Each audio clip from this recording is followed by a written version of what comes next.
Dan setelah kepalanya Bagas ini dalam kondisi stabil, dokter akan memotong sumsum tulang belakang dari Bagas dan Anton menggunakan pisau ultra tajam.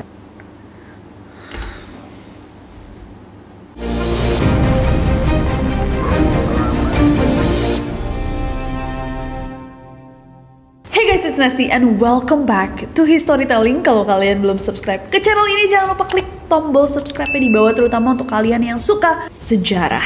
Historytelling ilmuwan dengan eksperimen atau ambisi tergila. Episode Sergio Canavero, Dr. Frankenstein modern yang ingin melakukan transplantasi kepala manusia. Neris, kalian tahu kan Frankenstein, sesosok monster buatan seorang dokter yang berambisi membuat satu makhluk hidup dengan menyambung-nyambungkan bagian tubuh dari berbagai mayat. Walaupun ini sebuah cerita horor fiksi yang sangat legendaris, ternyata menyambungkan atau transplantasi tubuh manusia menjadi ambisi dari seorang dokter yang kita bahas hari ini. Apa jadinya ketika kepala seorang manusia berhasil dipenggal dan dijahit pada tubuh manusia lain? Jujur Neroris, kalian harus nonton sampai akhir, karena selama kita mendiskusikan beliau, sepertinya beliau ini bukan sembarang beliau. Dan aku punya banyak banget pertanyaan yang entah apakah akan pernah terjawab. Mungkin dari diskusi kita bersama kita bisa menemukan jawabannya. Langsung aja, Sergio Canavero. Profesor Sergio Canavero MD adalah seorang ahli bedah saraf terkenal dari Turin, Italia. Beliau lahir di tahun 1964. Masa kecilnya Sergio di Turin itu bisa dibilang cukup sulit. Jadi dia bukan datang dari keluarga yang kaya. Bisa dibilang masa kecilnya itu malah cukup berat. Dan di tahun 1960-an, Turin itu lagi ada masalah kepadatan penduduk. Sampai pas Sergio masuk SD, tahun-tahun pertamanya sekolah, dia tuh sekolah di sebuah toko kelontong yang diubah menjadi kelas. Saking banyaknya orang, guys. Tapi dari kecil itu aja, Sergio tuh udah tahu mimpinya apa. Dari kecil, dia selalu punya cita-cita bahwa dia akan menjadi dokter bedah, ahli bedah. Dia suka banget tuh baca-bacain artikel tentang dunia medis, terutama yang berhubungan sama dokter bedah. Sampai suatu hari, dia menemukan satu artikel tentang transplantasi kepala monyet yang dilakukan sama Dr. Robert Joseph White di Amerika di tahun 1970. Momen ketika dia mengetahui bahwa ada orang nih, ada dokter yang bisa mentransplantasi kepala monyet, itu kayak banget buat dia. Dari situ ambisinya muncul. Dia berpikiran, kalau ada orang yang bisa memindahkan kepala monyet ke monyet lainnya, suatu hari nanti saya akan bisa melakukan itu pada kepala manusia. Dan walaupun hidupnya Sergio pas SD itu lumayan susah, dia tetap aja lulus sebagai lulusan terbaik pas SD, pas SMP. Di tahun 1982 dia masuk kuliah di umur 18 tahun. Mulailah dia menimba ilmu di University of Turin, jurusan kedokteran. Dan baru belajar beberapa lama, dia udah mulai mengirimkan tulisan ke jurnal akademik. Wow. Nah, di pertengahan atau mulai ke akhir nih 1980-an, dia akhirnya lulus dengan predikat cum laude dari University of Turin. Dia juga lulus ujian Foreign Medical Graduate Examination in the Medical Sciences atau USMLE di Philadelphia, Pennsylvania, Amerika Serikat. Akhirnya, masih di tahun-tahun yang sama nih ya, 1980-an, Sergio mulai bekerja di sebuah rumah sakit di Turin dan mulai berlatih sebagai ahli bedah saraf fungsional. Dan selama jadi dokter aja, dia tuh sebenarnya udah menoreh banyak banget prestasi pencapaian yang bisa dibilang cukup mendunia. Sergio juga mulai jadi dokter-dokter tamu nih di beberapa tempat di Stockholm, Swedia, pernah menjabat sebagai profesor kehormatan honoris causa di Harbin Medical University, Tiongkok. Dia magang juga di rumah sakit neurologi dan bedah saraf Pierre Vertamay di Lyon, Prancis. Jadi konsultan untuk National Organization for Rare Disorders atau NORD di Amerika Serikat. Dan di tahun 1991, ini usianya yang masih 27 tahun, Sergio bahkan berhasil menguraikan salah satu misteri medis yang paling sulit tentang Central Pain Syndrome. Yang pada saat itu udah bertahun-tahun nih, banyak banget dokter-dokter ahli masih kesulitan untuk memahami penyakit itu. Sergio juga berhasil mengembangkan sebuah terapi stimulasi korteks motorik ekstradural untuk pasien-pasien yang mengalami gangguan gerak kayak Parkinson syndrome, penyakit Parkinson. Wah, kayak Muhammad Ali tuh. Dan sebagai seorang profesor dan dokter, Sergio juga banyak banget nih guys nulis buku-buku ilmiah, Central Pain Syndrome, Pathophysiology, Diagnosis and Management, Textbook of Therapeutic Cortical Stimulation, ada Immortal, Why Consciousness is Not in the Brain, dan lain-lain. Sergio juga berkontribusi lebih dari 140 artikel ilmiah di berbagai publikasi jurnal ilmiah. Damn, son. So there's no doubt, nggak ada keraguan bahwa beliau ini adalah orang yang sangat-sangat pintar, intelligent, brilliant, super.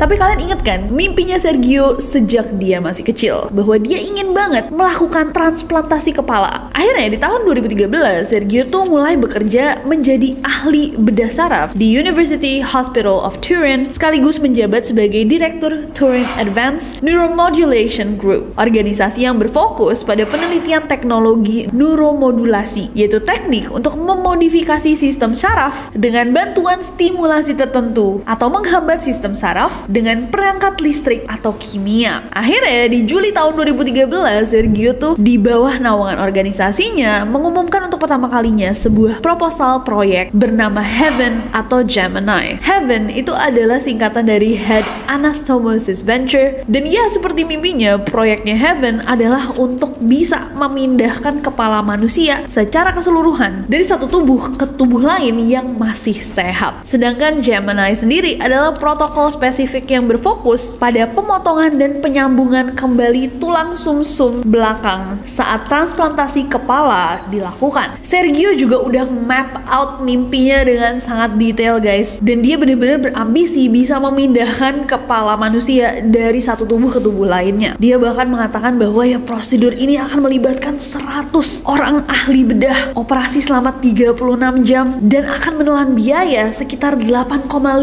juta pound sterling atau sekitar 127,5 miliar pada saat itu. Prosedurnya itu kurang lebih seperti ini. Jadi bayangin ada dua orang nih ya, ada Bagas, ada Anton. Anggaplah Bagas dan Anton ini orang Itali. Kepalanya Bagas serem.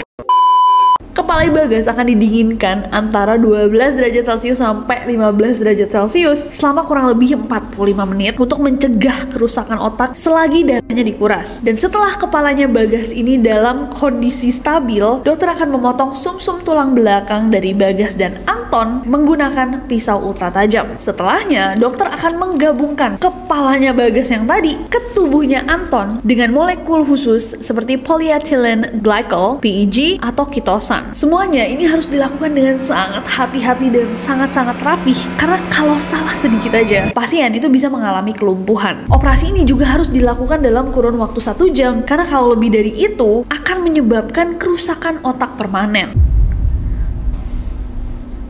Nah ini sebenarnya poin dimana aku punya banyak banget pertanyaan ya. Dari banyaknya salah satunya kayak terus kepalanya Anton kemana? Tapi kita lanjut dulu sama ceritanya Sergio. Di tahun 2014 Sergio akhirnya mendapatkan relawan nih, orang pertama yang mengajukan diri lah untuk menjadi sampel eksperimen. Enggak sampel, ya intinya tetap subjek eksperimennya. Seorang ilmuwan komputer asal Rusia bernama Valery Spiridonov. Valery ini mengidap sebuah penyakit Wernicke-Hoffmann yang menyebabkannya tidak lagi bisa berjalan. Ya tapi ini baru satu kan ya orang yang mengajukan diri, jadi belum bisa dilakukan transplantasi ini. Sementara Sergio tetap mengenalkan proyek Heaven ini kemana-mana. Salah satunya di tahun 2015 dia presentasi di TEDx Limassol, di mana dia menceritakan nih prosedur Heaven itu seperti apa, dan dia bilang di hadapan semua orang bahwa penemuannya ini akan membuat dunia tidak sama lagi seperti sebelumnya. Will change the course of history. Bakal merubah sejarah. Makanya kita bahas di storytelling. Walaupun belum kejadian.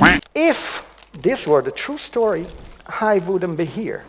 But the story is plenty different. I welcome you to Heaven, the Head Anastomosis Venture.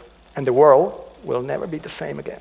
Nah, tapi di tahun yang sama, University Hospital of Turin, tempat Sergio bekerja selama 22 tahun, mengakhiri kontraknya sama Sergio. Akhirnya, karena nggak ada rumahnya nih ya, Sergio pindah ke Tiongkok. Karena di Tiongkok ada orang-orang, ada pihak-pihak yang mendukung eksperimen ini. eksperimen yang sebenarnya ya sangat-sangat beresiko. Di Januari 2016, komunitas ilmiah itu kaget ketika Sergio sama timnya melakukan sebuah siaran pers di mana Sergio bilang bahwa mereka berhasil melakukan transplantasi kepala seekor monyet ke tubuh hewan lain. Sergio mengklaim bahwa monyet tersebut berhasil bertahan hidup tanpa mengalami cedera neurologis sama sekali. Tapi mereka belum mencoba untuk menyambungkan tulang sumsum belakangnya ke hewan tersebut. Jadi walaupun berhasil bertahan hidup nih kepala monyet dengan binatang itu, tapi jatuhnya monyetnya tuh lumpuh total. Dan karena hal itu, monyet tersebut hanya dibiarkan hidup selama 20 jam karena alasan etika. Di tahun 2017, Sergio bilang lagi, mengguncangkan dunia ilmiah lagi, ketika Sergio bilang dia dan peneliti-peneliti Tiongkok berhasil memotong dan menyambungkan kembali sumsum tulang belakang pada 9 ekor tikus dengan menggunakan PEG. Dan di eksperimen ini katanya walaupun setelah dioperasi tikusnya sempat lumpuh, 28 hari kemudian tikusnya bisa berjalan kembali. Walaupun sebulan setelah operasi semuanya mati. Di tahun yang sama, Sergio juga mengklaim bahwa dia berhasil melakukan latihan transplantasi kepala terhadap 2 jenazah manusia. Operasi latihan ini memakan sekitar 18 jam untuk diselesaikan, mulai dari sayatan kulit pertama sampai penutupan kulit terakhir pada kedua jenazah tersebut. Di tahun 2019, Sergio sama timnya juga mengumumkan bahwa mereka juga berhasil memotong total sumsum tulang belakang bagian atas dari 7 ekor anjing beagle dan menyambungkannya kembali menggunakan PEG. Ada 1 anjing kemudian yang meninggal karena kecelakaan, bukan efek dari eksperimen, dan hasilnya cukup mencengangkan. 6 bulan setelah mengalami kelumpuhan total pada kaki belakangnya, 6 anjing yang sumsum belakangnya itu berhasil disambungkan kembali pakai PEG itu bisa berjalan kembali guys. 4 dari anjing-anjing tersebut disuntik mati untuk dianalisis jaringannya, dan ada 2 anjing yang dibiarkan tetap hidup. Katanya nih 2 anjing yang masih sehat itu nggak kelihatan kayak mereka kesakitan, tapi di jurnal tersebut juga nggak ditulis berapa lama anjing-anjing tersebut bisa bertahan hidup. Nah oke nih, kan ada tanda-tanda keberhasilan dari beberapa eksperimennya, tapi technically belum ada yang berhubungan sama manusia, kecuali yang tadi jahit kepala mayat itu. Mana lagi Valerie yang tadinya mau jadi subjek eksperimen tiba-tiba nggak mau lagi guys. Di tahun 2014 dia menarik kesediaannya untuk menjadi subjek eksperimennya Sergio karena dia telah menikah, jadi dia nggak bisa ambil resiko kalau kenapa-napa karena kasihan sama keluarganya. Nah selama bertahun-tahun Sergio itu terus mencoba untuk menyempurnakan penelitian Heaven-nya tadi bersama peneliti-peneliti lain, sampai di tahun 2024 Sergio mulai mengembangkan teknologi bernama Geminotome yang dirancang untuk mempermudah pemotongan dan pengambilan sumsum tulang belakang dengan cepat untuk menyembuhkan mereka-mereka yang mengalami cedera tulang belakang. Nah, kita masuk ke kontroversinya. Bisa dibilang, ambisinya Sergio itu sebenarnya sangat tinggi ya, bahwa dia ingin bisa menyambungkan kepala manusia dengan tubuh manusia lainnya. Tapi, nggak sedikit nih peneliti dan ahli-ahli yang meragukan penelitiannya Sergio. Setelah Sergio membuat proposal Gemini dan Heaven di tahun 2013, para ahli, para peneliti itu pada bertanya-tanya, tubuh manusia itu kan kompleks banget. Nggak seperti Lego yang bisa dicopot pasang. Gimana caranya penelitian ini bisa dilakukan tanpa tes subjek manusia itu sendiri? Banyak ahli medis di negara barat, di negara-negara Eropa, di Amerika yang mempertanyakan standar etika medis di Tiongkok. Dan apakah Sergio emang sengaja pindah ke Cina karena regulasinya itu jauh lebih longgar? Tahun 2016 ketika Sergio melakukan transplantasi kepala monyet, sebuah perkumpulan profesional ahli bedah saraf itu juga menyatakan bahwa transplantasi tersebut tidak etis dan validitas ilmiah penelitian yang dilakukan itu masih sangat meragukan. Selama bertahun-tahun udah banyak banget percobaan dengan memenggal kepala hewan dan menjahitnya ke tubuh lain. Kayak kita bahas episode lalu, Sergei Vershnichenko, tapi semuanya itu belum ada satu hewan pun yang bertahan hidup dalam jangka panjang, apalagi berfungsi secara normal. Bahkan menurut Alan Furr, PhD, seorang profesor emeritus sosiologi di Auburn University dan penulis buku A Test of Morals, The Surgical, Ethical, and Psychosocial Considerations in Human Head Transplantation, mengatakan transplantasi kepala manusia itu adalah sesuatu yang mustahil dilakukan. Jadi banyak juga yang mempertanyakan proyek Gemini yang menyambung tulang belakang, sumsum tulang belakang itu, yang katanya sampai hari ini itu belum ada yang bisa melakukan dengan sukses. Kalau misalkan emang bisa, itu para dokter itu bisa menangani sekitar 250.000 kasus cedera sumsum tulang belakang setiap tahunnya di seluruh dunia. Tapi pada kenyataannya ternyata tingkat kesuksesannya itu masih sangat rendah. Tapi walaupun banyak banget peneliti yang menentang nih penelitiannya Sergio karena alasan etika, Sergio tuh sama sekali tidak peduli. Dia bilang dia sudah mendengar keberatan orang-orang mungkin 1 miliar kali. Tapi baginya yang harus dilihat dari transplantasi kepala ini adalah tujuan akhirnya, yaitu langkah menuju perpanjangan hidup yang ekstrim. Nah, ngelanjutin yang barusan aku bilang, menurut aku proyek Gemini itu masih masuk akal gitu untuk di-pursue. Karena memang kalau misalkan banyak banget orang yang cedera sumsum tulang belakang dan penyambungannya itu bisa sangat membantu, ya memang berarti sebuah penelitian yang akan merubah dunia medis. Tapi personally aku masih bingung banget sama proyek Heaven ini. Karena Neroris, coba kita diskusi bareng kali ya, karena memang aku nggak punya background medis, mungkin teman-teman punya. Dalam senario apa ada 2 orang yang punya kepala masih hidup mau mendonasikan badannya untuk dipakai sama kepala orang lain gitu, yang mana mereka jatuhnya kan juga nggak bisa tukeran. Oke, kaki kamu sakit, yaudah nggak apa-apa deh, aku kakinya sakit aja kalau kamu mau bayar $20.000 gitu. I'm just so confused. Kecuali kalau transplantasi ini bisa dilakukan pada kepala yang masih hidup tapi tubuh yang sudah meninggoy, tubuh seseorang yang sudah meninggal gitu, tapi kepalanya masih hidup, fungsi-fungsi organnya juga sudah tidak berjalan, atau bisa gitu dipump kembali. Kalau jantung nggak bisa kan? Kalau liver tuh bisa kayaknya. Kayak di Squid Game.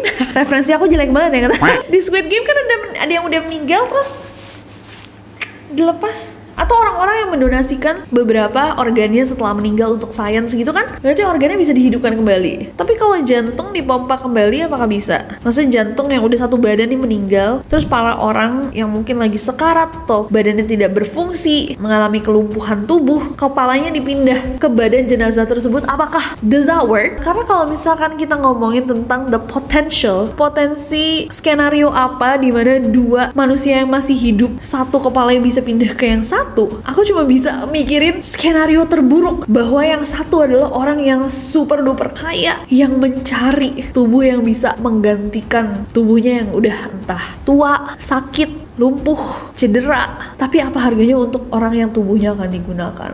Apakah pemikiranku ini terlalu teori konspirasi neror? But please educate me. Karena serem banget kan. Kayak kecuali ada orang kaya banget kayak misalkan Elon Musk. Coba kayak Elon Musk, orang yang super duper kaya, terus dijanjiin gitu, kamu mau nggak nanti hidup di tahun 2085? Mau ngeliat nggak 2085 seperti apa? Oke, sebelum kamu meninggal nanti umur 60-an, kita persiapkan untuk tubuh kamu, kita bekukan. Nanti kepala kamu kita pindahkan sama orang muda di tahun 2085. Jadi kamu bisa hidup lagi 40 tahun dengan kepala kamu di tubuh orang lain.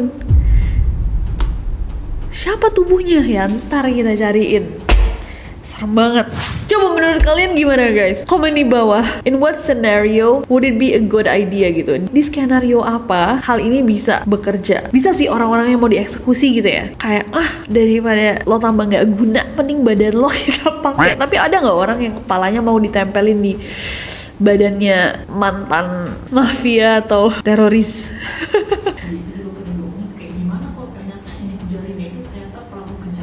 Iya, ya kan?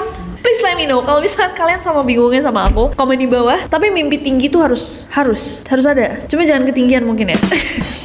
Kalau ketinggian jadi obsesi, kita jadi bingung sendiri gitu. Enggak sih, mungkin dia nggak bingung ya, kita doang yang bingung. Nggak tahu deh guys. Coba komen di bawah, menurut kalian gimana tentang eksperimen dan ambisinya Sergio ini, Dr. Frankenstein modern? Siapa yang harus kita bahas next time di storytelling? Coba komen di bawah, dan jangan lupa subscribe karena aku nggak sabar untuk ketemu kalian lagi. Bye-bye.